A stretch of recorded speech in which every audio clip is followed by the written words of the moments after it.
Assalamualaikum warahmatullahi wabarakatuh. Perkenalkan, nama saya Novia Fajrianti Ramadhani dari kelas A Informatika 2023 dengan NIM 2302310043. Nah, di sini saya akan menjelaskan bagaimana jalannya program struct di dalam kelas atau fungsi. Nah, di sini ada include IOStream dan di bawahnya ada using namespace std. Terus di bawahnya ada class person. Di bawahnya lagi ada public. Dan di bawahnya public ada struct student. Dan di bawahnya ada string nama, string name, dan juga string class. Dan di bawahnya lagi ada void set student. Dan di dalam kurungnya ada string dan nama, string dan name, string dan class. Dan di bawahnya ada student titik nama sama dengan nama. Student titik name sama dengan name. Student titik class sama dengan class.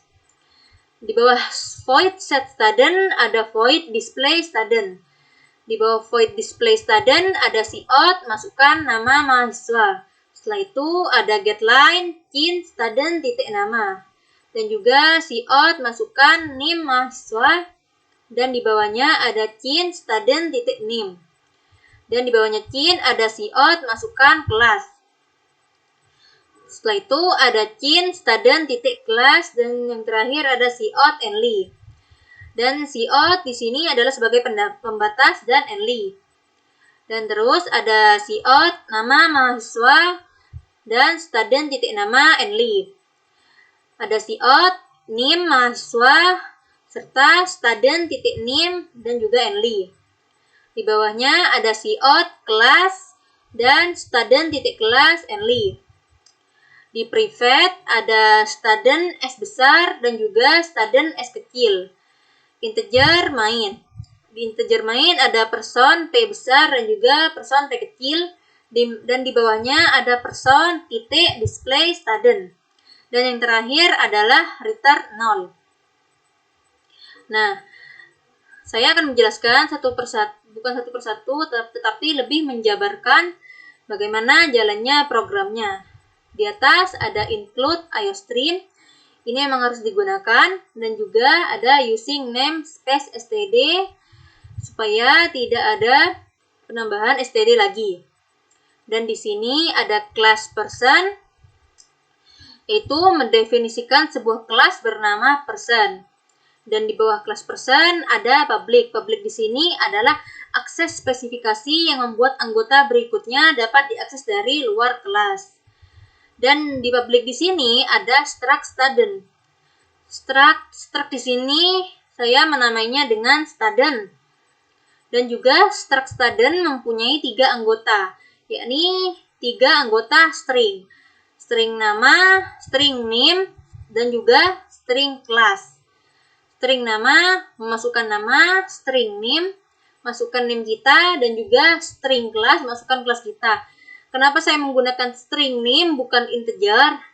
String juga bisa masukkan angka, tetapi dibacanya menjadi kalimat. Jadi bisa juga masukkan angka. Tidak apa-apa memakai string, tetapi ada batasan tertentunya. Jadi tidak boleh melebihi batasan angka yang ada di tipe data string ini. Dan di bawah struct student ada void set student yang isinya adalah fungsi dari anggota struct student di sini. Ada string and nama, string and name, dan juga string and class. Dan di bawahnya ada penjabarannya. Student titik nama sama dengan nama. Nama nanti yang akan kita inputkan dan ditampilkan. Dan juga student titik name sama dengan name yang akan kita masukkan dan juga name yang akan kita tampilkan. Dan juga di bawahnya ada student titik class sama dengan kelas.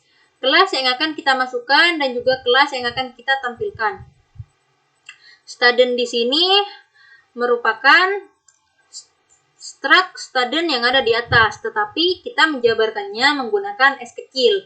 Dan titik nama di sini merupakan anggota dari struct student yang ada di atas. Tapi kita cukup menggunakan nama, name, dan kelas saja. Tidak perlu menggunakan tipe datanya, yaitu string. Nah, di bawahnya ada void display student yang berfungsi untuk menampilkan nilai-nilai dari anggota student tersebut.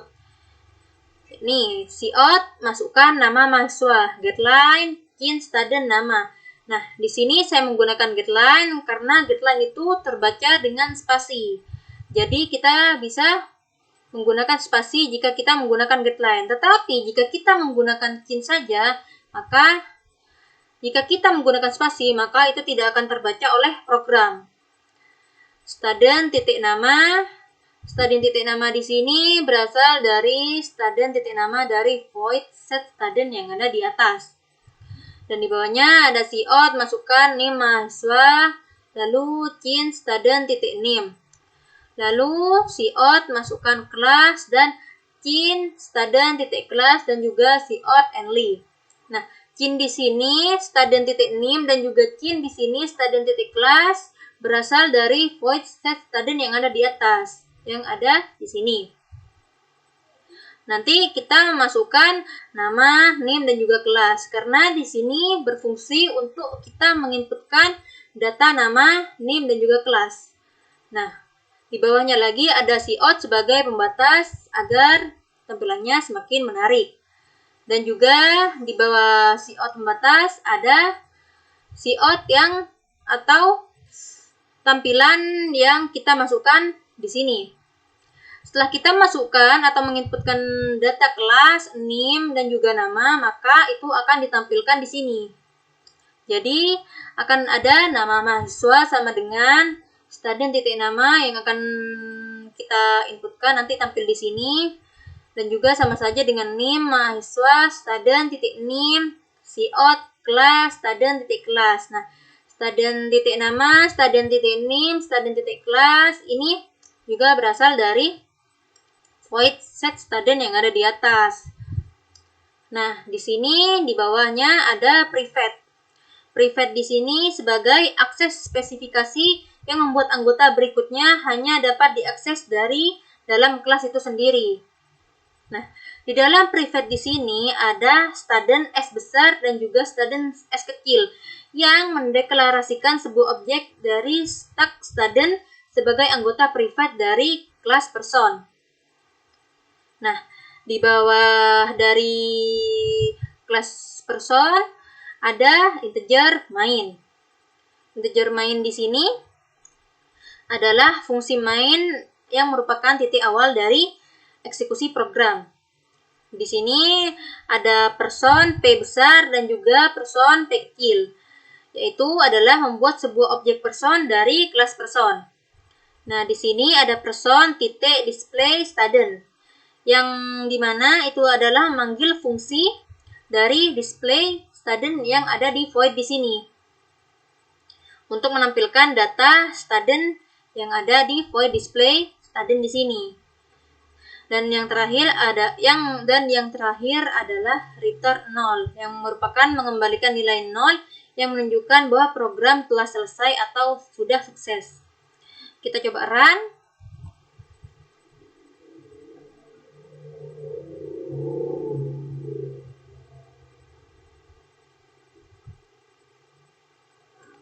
Nah, di sini kita masukkan nama mahasiswa. Contoh, nama saya Navia Fajrianti Ramadhani. Nah, terus kita masukkan name mahasiswa. Terserah kita masukkan berapa.